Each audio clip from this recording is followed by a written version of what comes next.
Good morning, everyone, and welcome to our apprenticeships programs webinar. Today, we'll be talking about how to generate stakeholder buy-in in your large organisation. The speakers for today are Paula Gibson, Strategic Commercial Manager, and Bryony, Kingsland, Stakeholder Partnerships and Policy Manager.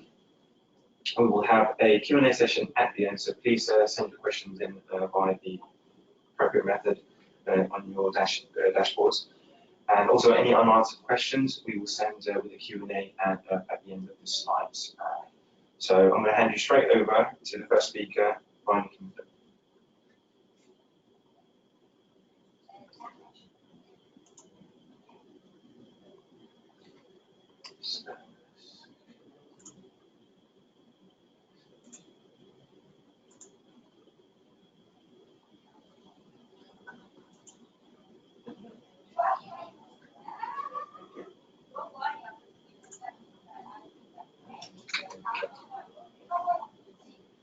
Great, good morning everybody, and thank you for joining us. I'm Bryony Kingsland, Head of Funding and Policy at City Guilds, and with me is our Expert Apprenticeship Lead, Paula Gibson. So without further ado, we can move on to the next slide. Okay, so it's just a very quick slide here showing the City Guild's purpose. One of the reasons that we do so many webinars to support our customers and our employers is mainly part of our mission, which is to help people and organisations develop economies develop their skills for growth. So the agenda today, we've had the introduction in the background. Basically, we do a lot of work with employers and with providers, and Paula herself has recently come back to City Guilds, having worked inside an employer as their apprenticeship lead. And we've spoken to a lot of employers about some of the challenges that apprenticeship leads inside employers face in terms of both getting buy-in and building the case for apprenticeships inside organisations. So we thought how using Paul's experience and knowledge of the sector, and also my own knowledge from speaking and working with a lot of employers, some hints and tips about what can help you to both get buy-in and also to build a business case for apprenticeships in our organisations. We're going to give you an awful lot of information today, so I'm not going to hang around too much with the agenda because we've got a lot of slides to get through. Both Paula and I can talk quite a lot, and at the end we've also got a case study from Marston's Brewery that's been one of those great pieces of work we've done working with one of our employers, and then at the end we'll have some question and answers. So, as hopefully most people know, the apprenticeship levy was introduced in 2017. And it's a levy that employers pay from their payroll, which contributes to a pot which then the employer can use to deliver, at the moment, apprenticeships only. Now, from a policy standpoint, we know that, well, we don't really know what the government's doing at the moment. I don't think anyone really does, do they? But prior to the sort of current political upheaval, there was a lot of discussion about what might happen with the levy in the future and whether it will be flexed. There's no noise about that at the moment, but I think any noise in government about policy to do with skills and apprenticeships and the levy that's sort of been overtaken by the current political upheaval. So maybe in a few months' time we might hear more about whether the apprenticeship levy might be flexed in the future to enable employers to use it for more than just apprenticeships. However, we also know that there are issues with the levy, in as much as in some areas it's been overspent, or it looks like it's about to be overspent, though in some areas we've also got underspent, and I'll talk more about that later. But almost 2 years into the implementation, unfortunately, apprenticeship starts have dropped and declined in overall terms. And so there are big questions, I think, about how the levy is collected and what the government are spending the levy on, which links to that first message I mentioned about potentially for the levy to be flexed in future years. Well, I don't think that's going to happen, certainly for the next 1 or 2 years. And it appears that we only spent about 268 million of the levy during 2017-2018. I think during 2018-2019 a lot more it was spent. But we also know that as from April this year, the government started clawing back levy that was underspent in employers' levy accounts. And we know they are clawing back funds. So even though there's been a lot of media noise about overspending the levy, we know the government's clawing back money. And I think that really comes from those cold spots in areas of the country where employers are not using the levy yet, are not sure how they might want to use the levy, how they can use the levy, how to get buy-in, and how to implement an apprenticeship offer inside their own business. So hopefully today's presentation and webinar will help you look at some of the points that might encourage more employers to be able to make the best use of the levy and those non-levy opportunities that are out there. So I'm going to pass over to Paula Gibson now, who is our Specialist Apprenticeship Lead for Employers, who has got experience herself of implementing the apprenticeship offer inside a large organisation. So she's the real expert on this. Paula, off you go. Thank you, Bryony, and hello everybody. Good morning. Thanks for joining us today. As Bryony said, I've had the fortunate pleasure really of working inside a very, very large organisation who was a very, very large levy payer.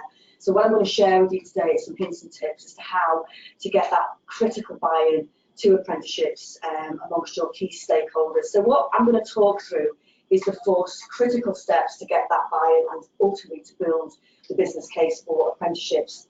I think the first thing that you need to do, if you've not already done that, is identify who are your key stakeholders. There's no point in talking to the wrong people about apprenticeships if they are not the decision makers that will actually agree to deploy some of these apprenticeship programs. And I think the key thing is to actually really try and think about, well, what is it that you want to communicate? Once you've identified who you need to talk to, then what is it you want to say? I think the key messaging is to, first of all, check their understanding of apprenticeships and what's changed from before. Because I know from my own experience is that the way apprenticeships used to operate even 10 years ago, they've moved on so much now with the reforms, and many of your stakeholders will not be up to speed with how it all works at the moment. I think you need to consider your governance structures, and this could be within a large organisation, but even for small organisations as well. How will you ensure that you continue to communicate the opportunities across the business? And how do you really keep a handle on apprenticeship plans and levy spend? And ultimately, just come back to Bryony's point, we know that there are so many unused funds now being sent back to the Treasury among some of these very large employers. So keeping a handle on that, I think, is really going to be important as well. And then finally, I think the whole brilliant thing about being able to showcase the benefits of apprenticeships is around return on investment. And this is a really interesting part for me, because what I would suggest and what I did in the past was to really start to articulate some of those return on investment examples. So improve performance within a function. What are the real examples that you can show where an apprenticeship has benefited a particular department and is having a positive impact? And we can talk more about that later. So moving on to the next slide in terms of who are your key stakeholders and influencers. At the heart of your stakeholder mapping piece will be something that you need to think about in terms of how you intend to communicate and what you intend to communicate across the different stakeholders. So I'm going to talk about your HR business partners, who I think are a critical friend. They are the front-facing HR function, the HR that face out to all business functions across the organisation. They will understand the training needs. They will recognise any current and future skills gaps. They will also have talent development plans across individuals so they can identify high performers, high potentials. HR business partners are also critical in helping to sell in the benefits to the department heads, who will ultimately see the benefits within their function. They can also help to identify the right individuals that are suited to apprenticeships and apply a certain structure or governance to how they can actually apply to do the programme. I think your SLTs are, again, a critical friend. It's worth finding out the dates when the SLT meetings are happening across the month or even quarterly, and get an agenda item on there to talk about apprenticeships, using straight talking facts and figures about what's changed in the reforms and how employers are now in the driving seat. And I'm hoping that some of this content in this presentation can support these conversations. Make friends with your internal communications team. It's really important, because across large organisations you will have internal channels where you can use to talk about how apprenticeships are already benefiting your organisation. I would suggest maybe agreeing like a comms plan for the year, so you can focus on producing news items around case studies, interviews with line managers, apprentices themselves, as well as using it as a platform to communicate information on how managers can get involved. Another idea is, if you've not considered this already, is to implement or agree a process for any learning and development requests, and then see how these can be considered via an apprenticeship route. So, for example, you'll have lots of people operating in professional functions that will be working in procurement, in project management, in HR, for example. All of these job roles can now link to an apprenticeship standard with a qualification. So it's really worth taking your time to understand how these L&D requests can be converted into an apprenticeship. Another thing to do, and it's great that we're all here today because we organise a lot of external events for large employers to help them and encourage them to network amongst each other. Because I think that's a really powerful thing, to get networked into somebody who's doing a similar role to you, to share best practice. If you're struggling to articulate the 20% off the job to frontline operators, then work with a large organisation to see how they're doing it. Even better, if they're your competitors, then I think that will let your stakeholders really sit and take notice if your competitors are doing it successfully. Head of function, line managers, critical stakeholders, because once your programme has been deployed and implemented, these are the people that will ensure the apprentices are progressing, completing the assignments and getting the right exposure to meet the knowledge, skills and experiences in order to prepare for endpoint assessment. So once you've landed these programmes, there's a real focus in making sure that the programmes are continued and you have a handle on that. And I think it's all about how you communicate with line managers, and I'll have more about that later. Last but not least, finance and procurement. They are one of your biggest stakeholders, because what they will be interested in is the real cost of the apprenticeship to the business. So if you're taking staff out of the operation for class study attendance, for example, they will really want to know how you're going to backfill those particular jobs if you're dealing with large cohorts. Although the argument here, which I would apply to you, is, well, what's the same principle that you would use for sicknesses and holiday periods? They will also want to know about any cost savings that you've managed to achieve through your L&D budgets, because actually you've used your levy to offset any L&D requests and convert it to an apprenticeship. And there's loads and loads of opportunities out there to do that. If you can evidence what those annual cost savings are, then actually that gives a very strong message to finance teams. So the next slide is, so what are you going to communicate? I mean, for me, this was about taking it right back to basics, because many of your stakeholders, as I said, will be so out of touch with how the reforms have changed and what apprenticeships are now offering. So for me, it's about be clear on what the funds can be used for. Often senior stakeholders will have very little knowledge, and why should they actually, of the technicalities of levy usage if the policy is changing all the time. As an expert in your organisation, you are all in the best position to dispel those myths. So we know that levy funds can be used for the cost of apprenticeship training and assessment through the government's apprenticeship service. And of course, we know that employers can use their levy to pay their providers on a monthly basis per learner. There's quite a few misconceptions about that actually. Many senior stakeholders still think that actually the levy will come right back into them and they can use it as they wish. I think there's also misconceptions as to what it can be used for. So clearly we can't use it for attraction recruitment, although there are some very free online recruitment sites, such as the apprenticeship service, to advertise those vacancies. Another thing that many senior stakeholders confuse it with, it's not an internship, it's not a traineeship, and it's not a work placement. Put simply, an apprenticeship is a full-time job with training. And I think if you convey those kind of messaging in a very clear and simplistic way, then the messaging tends to land quicker.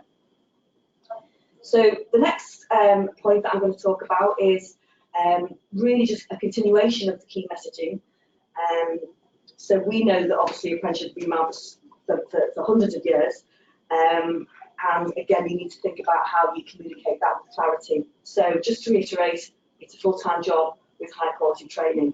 Another interesting fact that many senior stakeholders will not be aware of, it's any age. And you know, even if somebody has a degree in a different discipline, they can also be eligible for an apprenticeship, which is very, very different. So this really opens the door, I think, for how you can use your levy for existing staff members. And we'll talk a little bit more about that later on.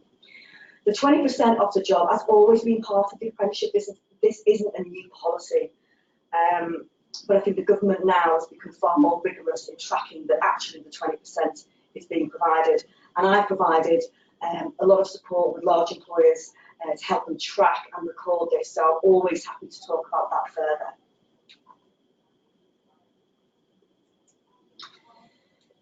So this slide really talks about being clear to stakeholders as to what's involved. So once you've got a decision that you've got the go-ahead to deploy a programme, then I think you need to be really clear as to what the responsibility is rather. So it's crucial that the line manager is aware of their responsibility. It's not all down to the training provider.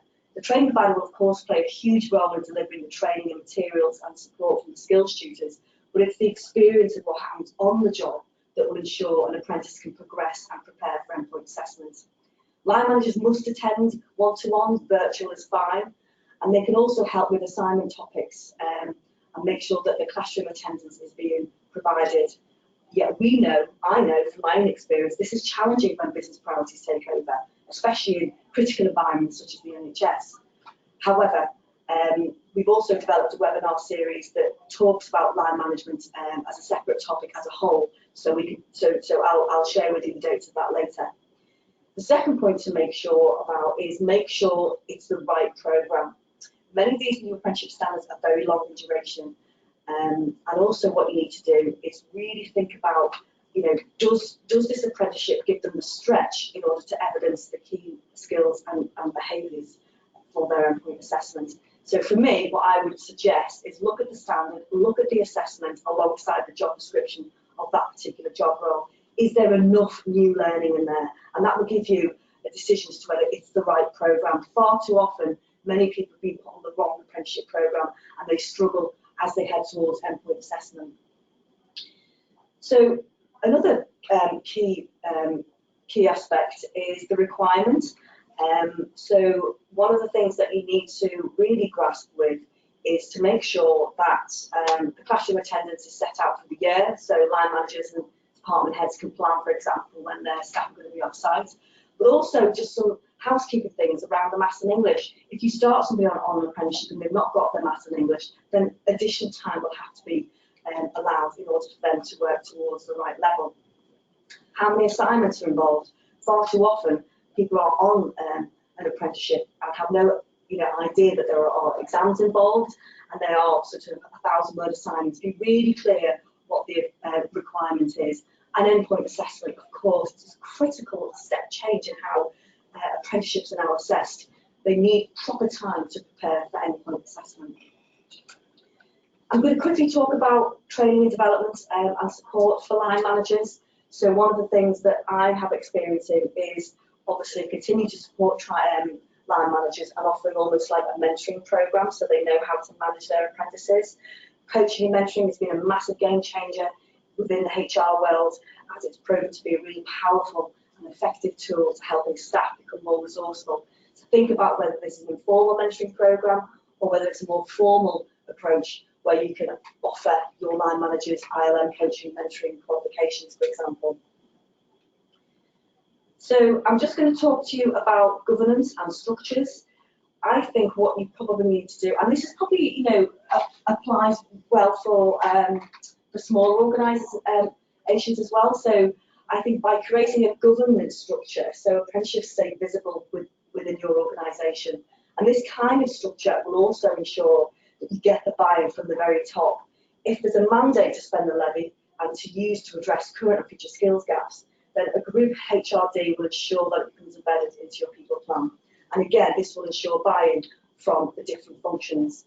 The steering board will have an oversight of spend to date, plan spend, apprenticeship pipeline plans across all functional areas, as well as some of the key trends and external benchmarking.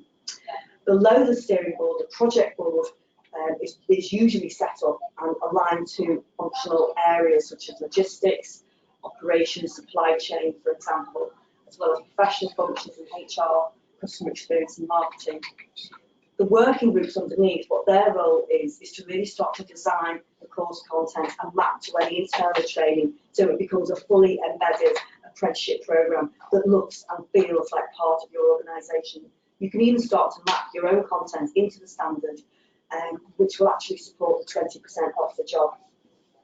So the working groups can also map organisational structures to job roles, so you can start to look at where opportunities for apprenticeships lie. The most common areas where you're doing in-house training to support team leading, operations management, project management, again, can all be done as an apprenticeship. So before I hand over back to Bryony, these are some sound bites that I've personally experienced. And what Bryony's going to talk about is how you start to overcome some of that. So typically, one of the sort of barriers I would get is, how can I afford for my staff to take 1 day a week? The duration's too long. It's just too long for somebody to do a 2-year management master's programme, or even the level 6 chartered management, 4 years. It's too long. So some barriers like that I've overcome, and I still work with my large employers to help them overcome some of these barriers. But what Bryony's going to do now is to talk to you about the business benefits. Okay, thanks very much, Paula.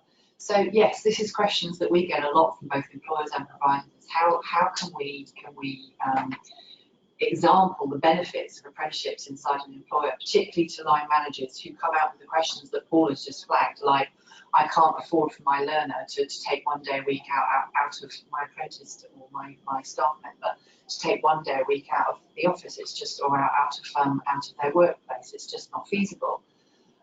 So there are lots of business benefits and returns on investment for apprenticeships. But the other question that I've often asked an employer when I've spoken to them, they've said, you know, is first of all, don't assume that off the job is just 1 day a week out. And I'll talk more about off the job in a moment, because we've got some examples there of what off the job can be. It doesn't always have to be 1 day a week out of the office or out of the workplace. But when you're talking to those line managers, you need to be able to example the business benefits and the return on investment.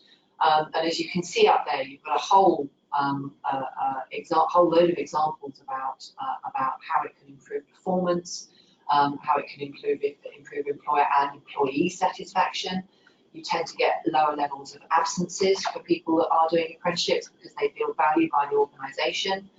And there are lots of sort of more what I would call hidden benefits that you don't often hear about. For example, things like 25% of consumers are willing to pay more for products from a business that employs apprentices.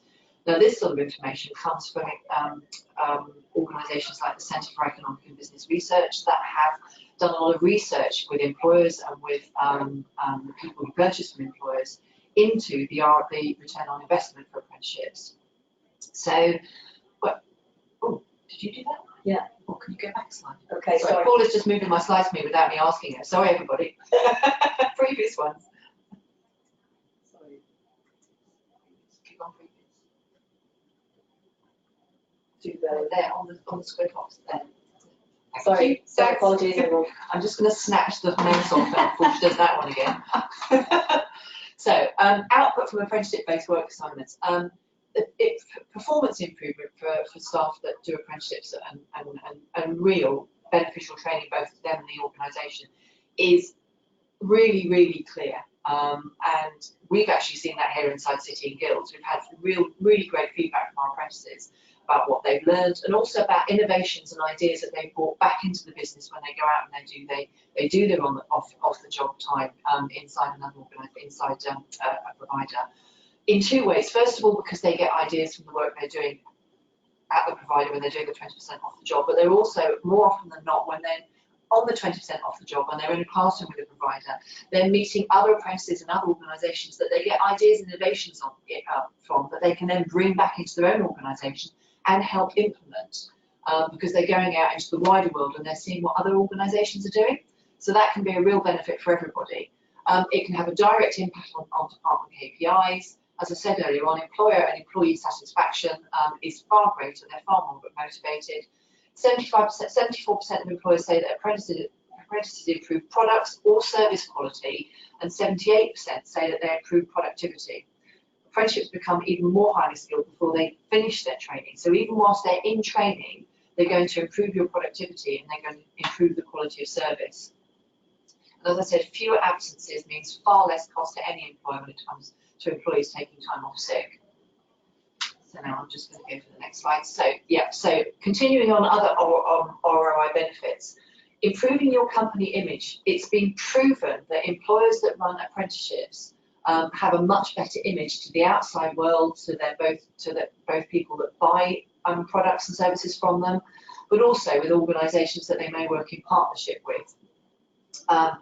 69% of employers have said that employing apprentices improve their staff retention, and 65% of apprentices stay working for the company that train them when they complete their apprenticeship.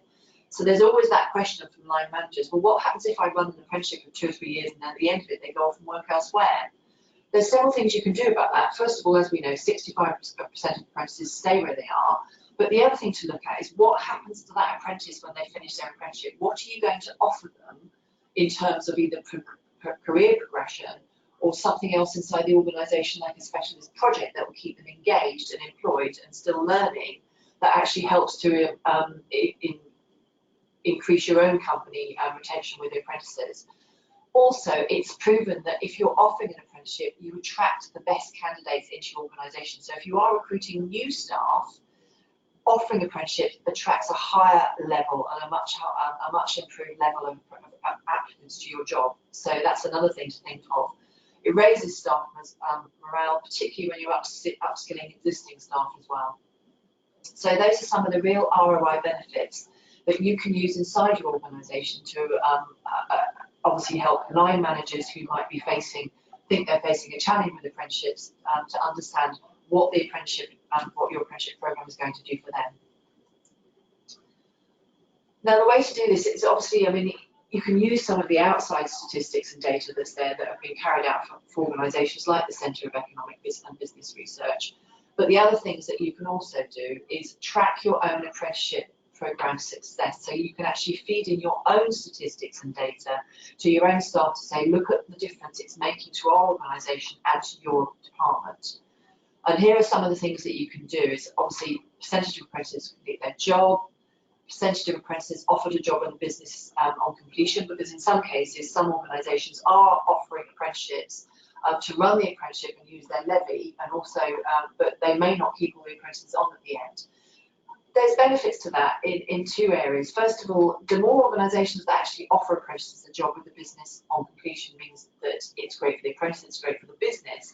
But if you don't, or you don't want to stay, they're going out into the local area and they're probably filling skills gaps in the local area. And the more organisations that do this, the more likely there are to be good candidates when you are looking for a non-apprenticeship recruitment in your area. Because if lots of organisations are offering apprenticeships, then you're filling the skills gaps in your local area, which benefits everybody and benefits the economy of the local area. So you can look at the percentage of apprentices that are still with the company 3 to 5 years after completing, the number of apprentices you might have from socially disadvantaged backgrounds or who have learning difficulties that compared across the organisation, percentage of employees who are promoted internally from former apprentices, particularly at senior levels, the number of unfilled skills roles in the company, the percentage of skills roles filled by former apprentices, and the percentage of apprentices who are satisfied with their employer or their apprenticeship program.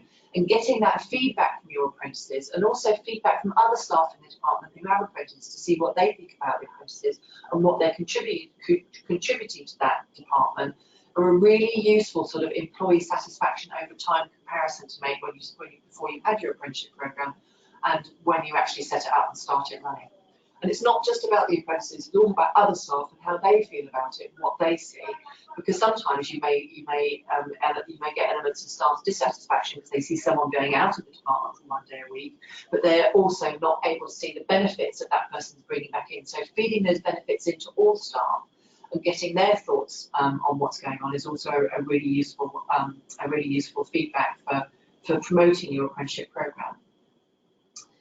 Now, we're going to look at off the job, because one of the things that often comes up as a blocker for starting up an apprenticeship program is communicating that off the job requirement.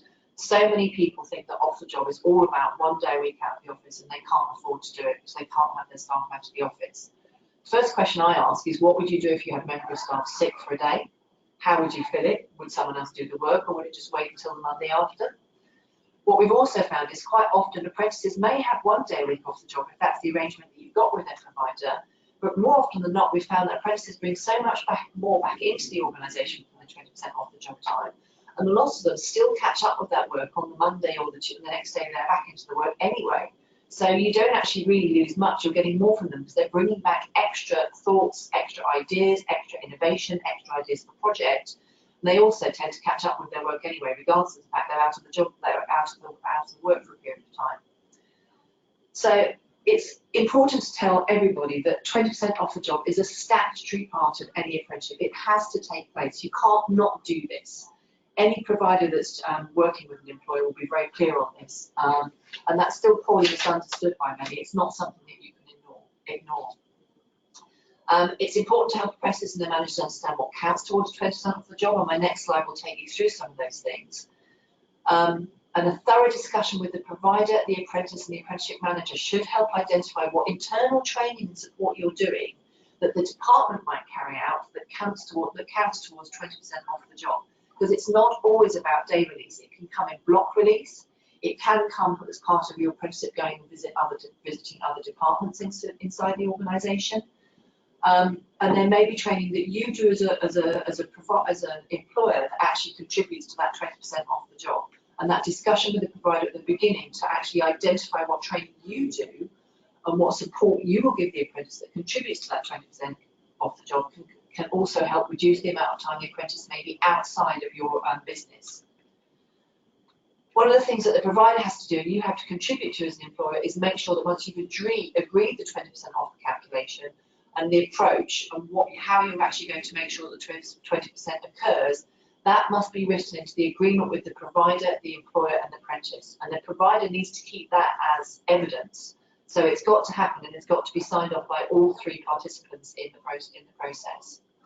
And there are also many ways to track and evidence off the job. Once you've got that written down and you've agreed it with the provider how it's going to occur, your apprentice is a key aspect of this. Really, in the best cases, what we've seen is when the apprentice actually tracks and monitors their own off-the-job time. And there are lots of ways there that they can do that. And I've listed some of them there at the bottom of that slide. So let's look at what actually counts towards off-the-job, because this is really key. Many people think that the only way to do off-the-job is day rates, but in actual fact, there are lots of ways that 20% off the job can occur. You can see all of them there. So the first one that you see here is the teaching of theory and lectures. That's what happens in a classroom with the provider. But there might be simulated exercises or role play that you do as an employer with your apprentice that can also contribute. You might send them on manufacturing training, or new equipment training, or new IT training, or all sorts of other training internally that also contributes to the off-the-job. Learning support provided by the employer and provider can also count towards off-the-job. And also some online learning, webinars or blended learning is part of off-the-job. They might visit the employer's other departments, they might carry out practical training, they might be shadowing someone else who's doing a job that's very similar to theirs that they're learning from, and sometimes being mentored. And also time spent by the apprentice writing assessments and assignments is also counted as off-the-job. And then you can also have industry visits or visiting other companies or suppliers and attendance at competitions. All of those can contribute to the vital 20% off the job that has to occur. So look at all of that when you sit down with the provider at the commencement and decide how you're going to deliver the off the job, and make sure you count all of that in, because that can actually reduce the amount of time the apprentice has to spend outside of your business. So now I'm going to pass back to Pauline, who's going to talk about correct. Who's going to talk about the case study with one of our employers that we work with. Yes, hi everybody, and apologies for the glitch in the presentation earlier. So in the advertised webinar, we did say we were going to talk about a case study from Scottish Power, and we can still send everybody on the case study information, because we have actually got a case study from Scottish Power. But actually what I wanted to do today is share with you something a little bit more updated in terms of a new case study from Marston's, who are one of our employer partners. So I'm just going to talk to you a little bit about what they did, because I think what's really important in your role as apprenticeship leads within your large organisation is trying to make the apprenticeship live within your organisation. We talk a lot about policy and funding, etc., but until your stakeholders can actually visualise and see how this is going to live within your organisation, it is actually quite difficult. So the use of case studies, we know, is a very powerful thing. So what Marsden's did was, and what I love about this approach is that apprenticeships have been threaded throughout the entire organisation, from entry-level roles, front of house roles, right the way through to senior management. And as I said before, because this is embedded in their people's strategy, it means that everybody in the organisation is brought into the concept of apprenticeships. We know that when you're advertising new vacancies, and I think this is one of the challenges of the levy, because not everybody is in a position to advertise new vacancies in this current climate. But when you do advertise apprentices, apprenticeship vacancies, you will obviously attract young, diverse talent with a passion for learning, all of this kind of good stuff we know. For existing staff that you're putting on an apprenticeship, you will start to see a huge improvement in those retention rates. And hospitality, for example, has a huge churn of staff that come into the industry on sort of short-term contracts, maybe 0-hour contracts, for example. I think investing in people in a much more holistic way will have a direct impact on your retention. There's a huge focus now on human capabilities, and what that means is really placing an emphasis on your workforce to have the right communication skills, working in teams, interpersonal skills, the right attitude to work together and get the job done, as well as management skills. These are things that are included in the apprenticeship that will really help that particular individual become a better colleague within your organisation. And we know from the feedback from Marston, this is exactly what they were seeing within their organisation. So how it works, Marston's obviously, their staff are performing day-to-day roles, engaging with customers. So there's obviously a range of opportunities for Marston's to really assess the impact of those apprentices to their customers. So we have a lot of mystery shoppers or mystery customers coming into the clubs and actually looking at the apprentices that they are being served by, and then obviously logging that on TripAdvisor. So that is a brilliant way of getting that 360-degree feedback in terms of how your apprentices are performing for your customers. Just some stats really to improve the whole raising the standard of staff retention. One of the things that Marston did actually show is that obviously apprenticeships in particular have shown a much better retention rate than the average industry percentage, and I think that's a real interesting fact actually, because what that does demonstrate is that if you are investing in your people, you are giving them a qualification, you are providing opportunities for them to progress their career and potentially move up within the organisation, then there's no better way to do that other than through an apprenticeship. So that's the end of the formal presentation, and we are absolutely bang on time, so I'm absolutely delighted about that. So I'm going to hand back now to Afti for the Q&A session. Yeah. Okay, so everyone, if you'd like to send in your questions, and we're picking up on this, and we'll get Bryony and Paula to ask them.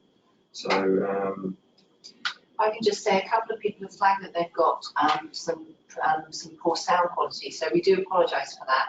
Often what we find is that the bandwidth can sometimes be difficult. So just to be aware, we are recording this webinar. We'll be sending out the recording with the slides and any queue of questions that we can't answer in the next 20 minutes, either because we don't know or we haven't got time.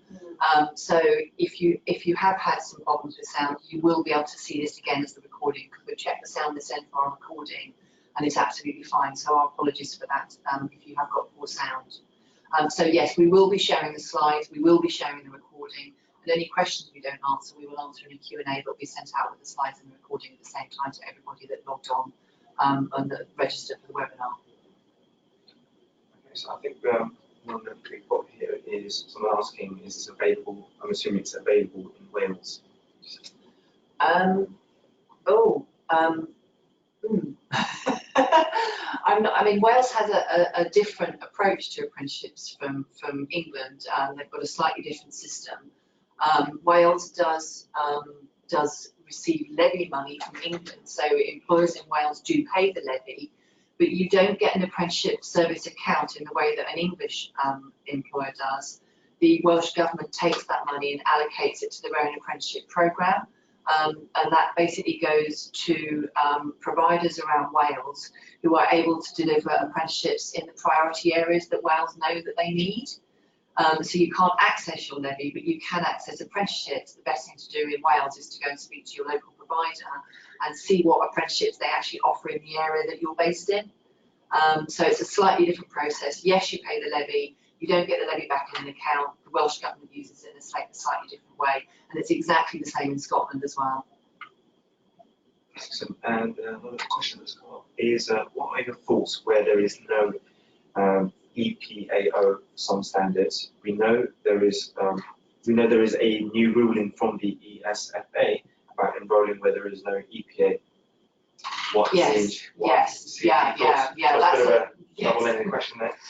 Okay, so let's answer that. So first of all, where there's no EPA, from the 1st of October, what the ESFA have said is if there is no endpoint assessment organisation attached to a particular apprenticeship standard, they will not fund the starts on that standard from the 1st of October, unless there is an endpoint assessment organisation that has given an in-principle commitment to become an endpoint assessment organisation for that standard. So the way to check that is there is something called the Endpoint Assessment Organisation Register. You can go on and you can look for the apprenticeship you want to offer and then see if there is any endpoint assessment organisation attached to it, or if there is an in-principle commitment from an endpoint assessment organisation to offer EPA for that particular standard within the next 12 months. I think a lot of this comes down to what length is the apprenticeship. So for instance, I had a query the other day from one particular employer that said, well, we're starting a 3-year apprenticeship, you are not yet, there is an endpoint assessment organisation available, but we want you to be our endpoint assessment organisation, but you're not offering it. And we have said that in principle, we will offer endpoint assessment for that particular apprenticeship, but it's going to take us between 3 and 6 months to get through the process to set up the end assessment and also to get ourselves onto Bravo and onto the end assessment register to offer end assessment for that particular apprenticeship. So you've got 2 things there. What do we think about it? I don't think anybody should really start an apprenticeship unless they've actually got an endpoint assessment organisation available. So look for that available organisation and look for those organisations that are committing to be an EPA over that particular apprenticeship. But also don't assume that there may be one that your current endpoint assessment organisation won't be offering it. What an endpoint assessment organisation has to do is look at the our own return on investment, and also do we have the skills and the knowledge to be able to offer EPA? If you're asking us, can you do that? Do we think we can do it well? And City and Guilds would definitely not offer EPA in an area where we didn't have the knowledge and experience to be able to do so.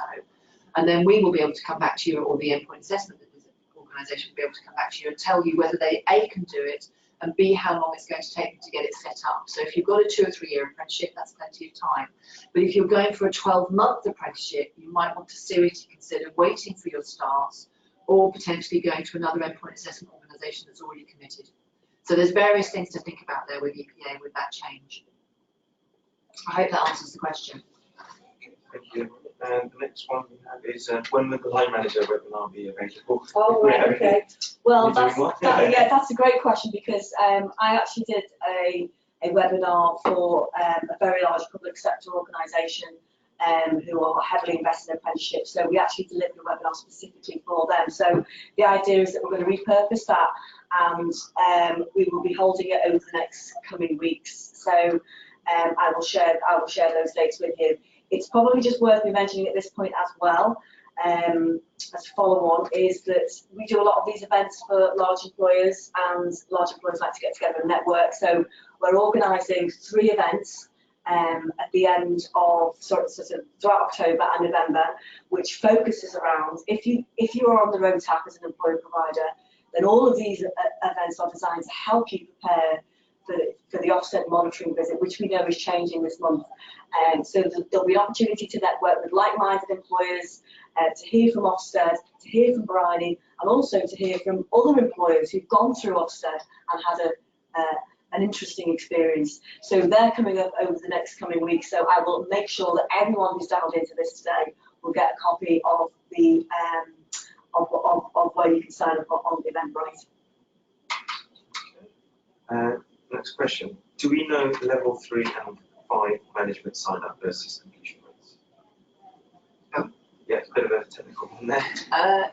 No, I don't think. I mean, we probably do internally with Inside City and Guilds. We can find that information for you, but we're not the only organisation that offers EPA and outcomes for the level 3 and the level 5 management apprenticeships. So nationally, on the .gov server, there is apprenticeship data, and if you actually go into your search engine, whether that's Google or MS or whatever, and put in apprenticeship statistics, you'll get a .gov page which gives you, I think they publish them about every quarter, which gives you the statistics for both the starts on the types of apprenticeship and also the completions on the type of apprenticeships. When I say completions, I mean those people that have completed successfully. So there's national data available for you to be able to access. We could probably work out internally what that's looking like for City and Guilds as an endpoint assessment organisation. organisation for those particular apprenticeship standards, but we don't have the data on us, I'm afraid. So if anybody wants to contact Paula directly, you'll see Paula's email address is at the bottom of the slide I've just put up. Contact Paula and we can probably find that data for you. Okay, so this one, so FE weekly report on apprenticeship standards being capped in relation to salary. This is going to affect apprentices on higher degree masters levels. Are providers ready for this? How likely to happen? Oh, that's an interesting one. I haven't heard about that. To be absolutely honest, I really haven't heard about that. And we know that the Institute for Apprenticeships is looking at apprenticeship standards in terms of the funding caps that are available. And they're reviewing all the funding caps for, well, not all the funding caps, but they're reviewing the funding caps for a selection of apprenticeships. They've already done one batch, and well, I will say in most cases they lowered the amount that was being offered as a funding band. In one or two cases they did increase it, and we know that they are in the process at the moment of looking at a whole new batch of apprenticeship standards in terms of what funding bands allocated, and potentially looking to change that funding cap. So yes, and we already know, and I think as Paula may have flagged earlier, there are certainly lowered numbers of starts on some apprenticeships because of the change in funding band and the change in the funding band cap. I think there has been some talk though within the sector about, whether or not, well-paid senior managers should be doing the level 7 masters programme without maybe contributing something. So I do know there's discussion and debate, especially on social around this issue. So I think it's probably one to watch from a policy perspective. Yes, I mean, we can't, it's difficult to say, particularly at the moment with all the political upheaval, what they're going to do about anything to do with the current apprenticeship and the levy. We know that there will probably be changes in the next couple of years. That's been indicated by previous ministers, and certainly by the amount of noise in the industry from both apprenticeship bodies and membership companies, both from organisations like ourselves and also from other policy think tanks about what should happen, and also feedback from organisations like the CBI and the Federation of Small Businesses are all feeding back some of the changes they think that would really help get better outcomes from the levy. So, but I think we are going to have to wait and see on that one. I wouldn't really like to say what's going to happen, particularly when we don't even know if we're going to have the same government in place in the next 4 or 5 months. So let's wait and see. 4 hours, yeah, 4 hours even, yeah, minutes possibly even. Excellent. The next one we have here is, can you change the EPAO if others are available during the lifetime of the apprenticeship? Yes, you can. So if at the beginning you started off, for instance, if you're in a situation where you started off your apprentice and there was one EPAO available, and halfway through another endpoint assessment organisation became available because they committed to and got themselves set up on the endpoint assessment organisation register, yes, you can request that change and go ahead. You'd have to obviously have conversations with both the outgoing and the incoming. But you'd have to try to slightly change your contract, but you can make those changes and your provider can make those changes on the ILR. So you might find that 3/4 of the way through apprenticeship, there's a new apprenticeship or endpoint assessment organisation available that you would prefer to work with. You can easily swap to that endpoint assessment organisation by just requesting that from the provider, having negotiation on price, and just changing your contract and getting the provider to change the ILR information, which is very easily done. It's a very quick change on the ILR to put in a new endpoint assessment organisation identifier. Cool. And the last slide we actually have here is the ones that come in. So it is expected that upskilling mature apprentices over 24 years old will be part of funded based on RPR. So will that recognition of prior learning.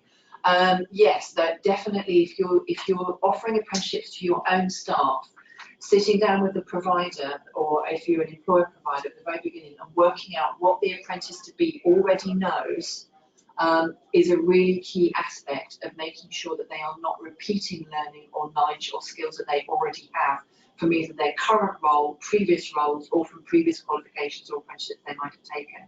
Now, in our next webinar next week, just going to say that, yeah. I am going to cover prior learning to a certain extent, and also we do offer workshops on prior learning and initial assessment, best practice in readiness for ESFA audit, because ESFA funding audits do look at your prior learning practices, and also Ofsted look at prior learning and initial assessment and how you're using it. So we offer workshops in that, and I will be going through it from an overarching view in our webinar next week. Yeah, so same time, same place, next Thursday, 11 o'clock, we'll be picking up that very point. So it's a great segue actually to advertise that particular webinar. So thanks for that. Yeah.